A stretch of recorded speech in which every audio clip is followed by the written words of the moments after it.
ఓం నమః శివాయ. ఓం నమో నారాయణాయ. కర్మ నివారణ నరదృష్టి నివారణ కాళభైరవాయ నమో నమః. ఓం కాళకాలాయ విద్మహే కాళాతీతాయ ధీమహి తన్నో నరదృష్టి నివారణ కాళభైరవ ప్రచోదయాత్. హరి ఓం.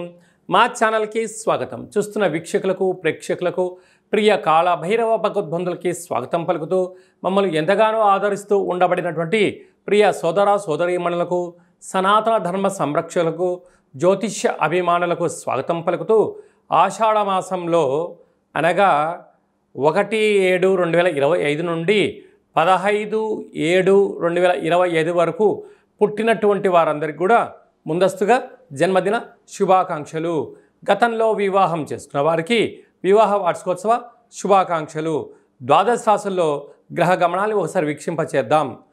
వృషభ రాశిలో శుక్రుడు నక్షత్రకారకుడు, మిథున రాశిలో రవి గురు సంచార స్థితి, కర్కాటక రాశిలో బుధ సంచార స్థితి, సింహరాశిలో కుజుడు మరియు కేతు సంచార స్థితి, కుంభరాశిలో రాహు సంచార స్థితి, మీనరాశిలో శని సంచార స్థితితో ద్వాదశ రాశుల్లో గ్రహ గమనాలు ఈ విధంగా ఉన్నాయి.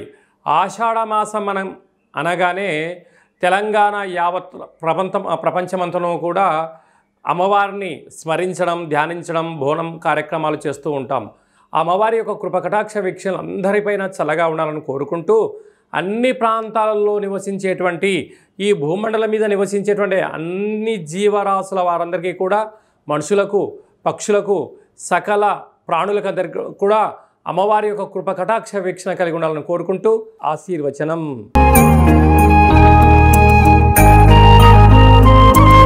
వృషభ రాశిలో వారందరికీ కూడా ఆషాఢ మాసంలో అమ్మవారి యొక్క ఆశీస్సులు ఎలా పొందాలో ఈ వీడియోలో తెలుసుకుందాం. వృషభ రాశిలో ఏ నక్షత్రాలు వస్తాయనగా కృతికా నక్షత్రంలోని 2, 3, 4 పాదాలు, రోహిణీ నక్షత్రంలోని 4 పాదాలు, మృగశిర నక్షత్రంలోని 1, 2 పాదంలో కలిపితే వృషభ రాశి. రాశాధిపతి శుక్రభగవానుడు. శుక్రభగవానుడు రాశిలోని సంచారం చేయడము వృషభ రాశి వారికి యోగదాయకము అని చెప్పి గమనించాలి. శుక్రుడు నక్షత్రకారకుడు అవ్వడం వలన వాహనాలు, బంగారు ఆభరణాలు, షేర్లు, ఇంటి స్థలాలు, సంపూర్ణమైన విలాసవంతమైన జీవితము, ఆధ్యాత్మిక తీర్థయాత్రలు, అమ్మవారి యొక్క పూజా కార్యక్రమాలు, రాజసన్మానాలు, గజ సన్మానాలు జరగబోతున్నాయి. 2వ స్థానంలో ఆత్మకారకుడు రవి, విద్యా ఉద్యోగ కారకుడు దేవగురు బృహస్పతి ఉండడం వలన మీ యొక్క వ్యాపారాలు 10ంతలు పెరగడం, లోన్లు రావడం, అనుకున్న ప్రాజెక్టులు శరవేగంగా ముందుకు వెళ్ళడం, మీరు ఏదైతే అనుకుంటారో అన్నింట కూడా విజయం కలగడానికి చాలా సదవకాశాలు ఉన్నాయి. తృతీయంలో బుధుడు ఉన్నాడు కనుక ఏదైనా ఒక పని చేస్తున్నప్పుడు మీ యొక్క గురువులతో కానీ తల్లిదండ్రులతో కానీ మీ క్షేమాన్ని గురించి ఆలోచించే వారితో చర్చించడం వలన సకల శుభం, జయం, లాభం వృషభ రాశి వారి సొంతమవుతుంది. అర్ధాష్టమ కుజుడు, అర్ధాష్టమ కేతు కొద్దిపాటి గ్రహ సంచార స్థితి అనుకూలంగా లేదు అని చెప్పి కూడా గమనించగలగాలి. కుజదోష ప్రభావం కారణం వలన మీ జన్మ నక్షత్రం రోజున అష్టమి పూర్ణిమ తిథి యందున దూరావాయు జల ప్రయాణాలు దయచేసి పెట్టుకోవద్దు.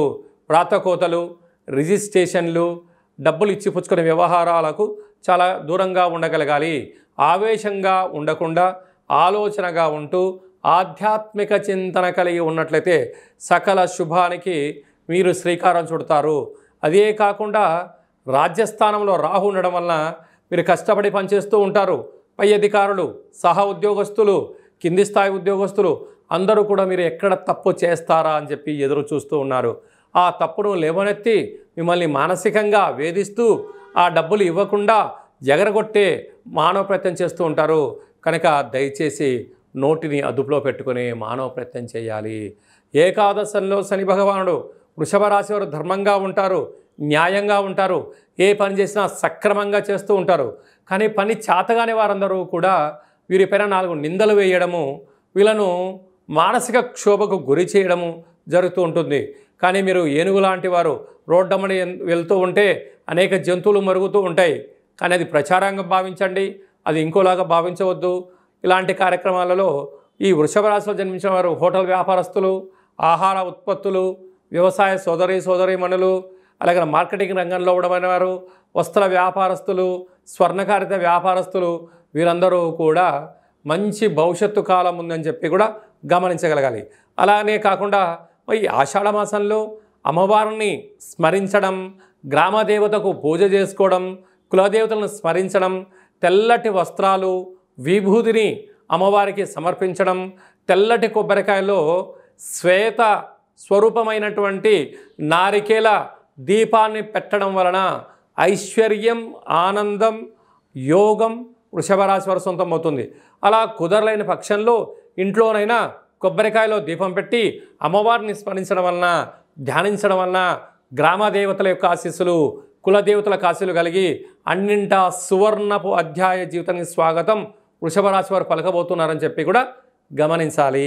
మనకు ఆషాఢ మాసంలో శుక్లపక్షంలో విశేషమైనటువంటి రోజులు అమ్మవారిని స్మరించడం కోసం, ధ్యానించడం కోసము ముఖ్యమైన తిథుల గురించి క్లుప్తంగా, సవివరంగా, సంపూర్ణంగా తెలుసుకుందాం. 3వ తారీఖు 7వ నెల 2025 ఆషాఢ మాస శుక్లపక్ష అష్టమి గురువారము, హస్త నక్షత్రము, చిత్త నక్షత్రము. మరియు 10వ తారీఖున ఆషాఢ మాస పూర్ణిమ కనుక అమ్మవారిని స్మరించడం, బోనం పూజా కార్యక్రమంలో పాల్గొనడం, అమ్మవారిని స్మరించడం, ధ్యానించడం, దర్శించడం వల్ల సకల శుభాలు కలుగుతాయని చెప్పి కూడా గమనించగలగాలి. అలాగనే మనము వీలైనంత వరకు ఈ యొక్క ఆషాఢ మాసం యొక్క ఆశీస్సులు పొందగలగాలి అన్నట్లయితే వీలైనంత వరకు కాళికామాతను, కాళభైరవ స్వామిని స్మరణ, ధ్యానము యోగదాయకం అని చెప్పి కూడా గమనించగలగాలి. ఇంకనూ మనం విజయం సాధించగలగాలి అన్నట్లయితే ఈ యొక్క పాత్ర కంచు పాత్ర అంటారు. కంచు మోగినట్టు కనకంబు మోగదు గదరాసుమతి అని చెప్తూ ఉంటారు. ఈ యొక్క పాత్ర ఇంట్లో పెట్టుకొని ఇలా ఒక్కసారి శబ్దం చేస్తే ఓంకార శబ్దం రావడం జరుగుతుంది.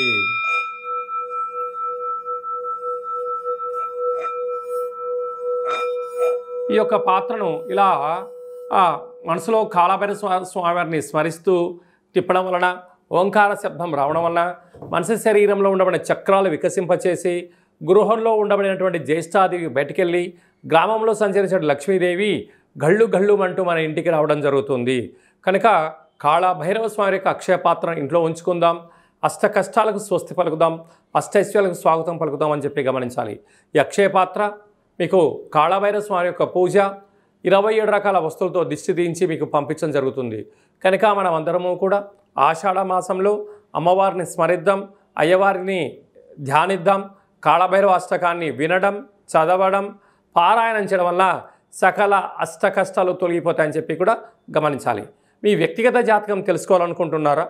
మీ యొక్క పేరు, పుట్టినటువంటి తేదీ, నెల, సంవత్సరం, సమయం వ్రాసి మీరు పంపించినట్లయితే 100 సంవత్సరాల జాతకాన్ని సవివరంగా, సంపూర్ణంగా వ్రాసి పంపించి మీరు పుట్టినప్పుడు గ్రహ గమనాలు ఎలా ఉన్నాయి, ప్రస్తుతం ఎలా ఉంటున్నాయి, రాబోయే కాలం ఎలా ఉండబోతున్నాయో సవివరంగా, సంపూర్ణంగా తెలియజేయడం జరుగుతుందని చెప్పి కూడా గమనించాలి.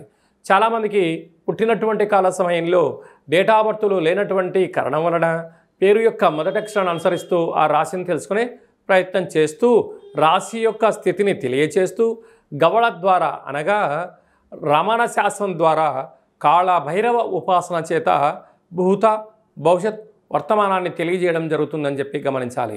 కనుక జాతకాన్ని తెలుసుకుందాం, జీవితంలో జరగబోయేటువంటి సకల శుభాలను, ఐశ్వర్యాలను తెలుసుకుందాం, అష్ట కష్టాలకు స్వస్తి పలుకుదాం, అష్టైశ్వర్యాలకు స్వాగతం పలుకుదామన్న ఉద్దేశం చేత ఈ కింది నెంబర్ను సంప్రదించి అపాయింట్మెంట్ తీసుకొని సంప్రదించగలరు. అలాగనే విద్యార్థులు ఎలాంటి సూచనలు పాటించడం వల్ల వారి చదువులలో ఉత్తీర్ణత, అదే మీ యొక్క చిన్నపిల్లలకు ఎలాంటి పేర్లు పెట్టడం వల్ల వారికి ఉజ్వల భవిష్యత్తుతో ఉంటుందో కూడా తెలుసుకుందాం.